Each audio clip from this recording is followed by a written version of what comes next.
Welcome to your favorite channel, The Law Circuit, a channel dedicated to having various discussions on the current legal topics.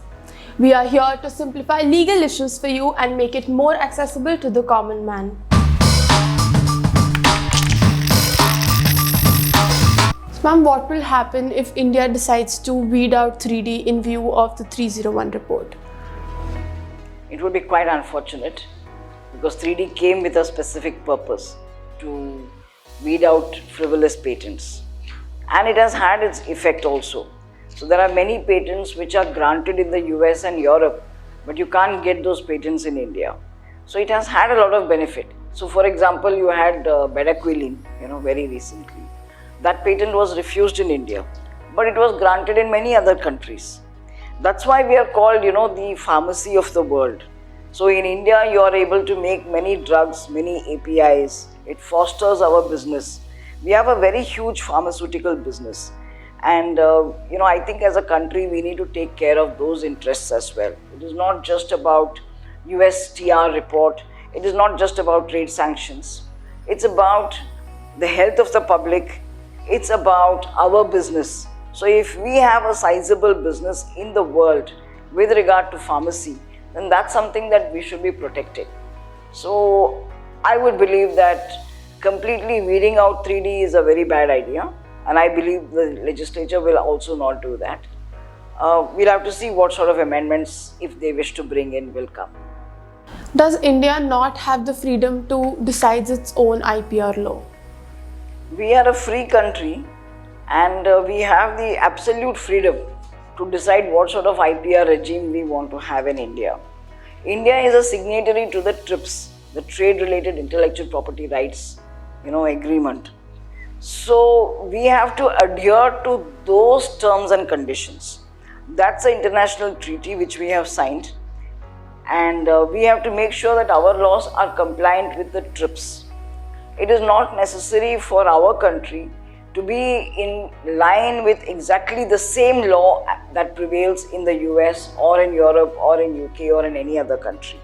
We have to fine-tune the law of our country so that it meets the needs of the public, addresses the public concerns, and as well as takes care of TRIPS requirements. So that's the mandate, and that's the framework within which we should be operating. So is 3D not within the four corners of TRIPS? I think 3D is very much within the four corners of TRIPS, because if 3D was not within the four corners of TRIPS, then US would have gone to the WTO, the World Trade Organization, and there is a dispute settlement body, DSB, which is established within the WTO, for settlement of disputes. So if one country feels that the laws of another country are violative of TRIPS, they can go to the DSB and file a complaint there. They had filed a complaint against Canada, and regularly there are complaints filed against various countries. Your laws are not in compliance with this particular international agreement, not in compliance with that international agreement. These kind of situations come up every day, and there are so many such disputes. Even against India, there was a dispute which came up before the DSB in the year 94-95. Of course, we lost that dispute because though we had signed the WTO, we had not introduced product patents. Then in the TRIPS agreement, there is a provision which enables us to introduce product patents, but in a measured and calibrated manner. We chose that path, and we first introduced exclusive marketing rights. Then we introduced the product patent. So we took a step-by-step approach to introduce the product patents. So as far as 3D is concerned, I don't think it is, beyond TRIPS or it is absolutely violative of TRIPS. If it had been so, by now you would have been taken to the WTO anytime. You've introduced 3D in the year 2005. Today we are in 2023.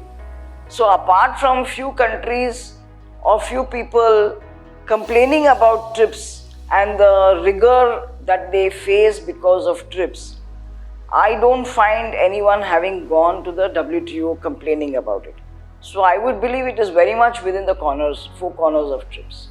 That was all from my side, ma'am. Thank you so much for explaining such a complicated 301 report to us in such a simplistic manner.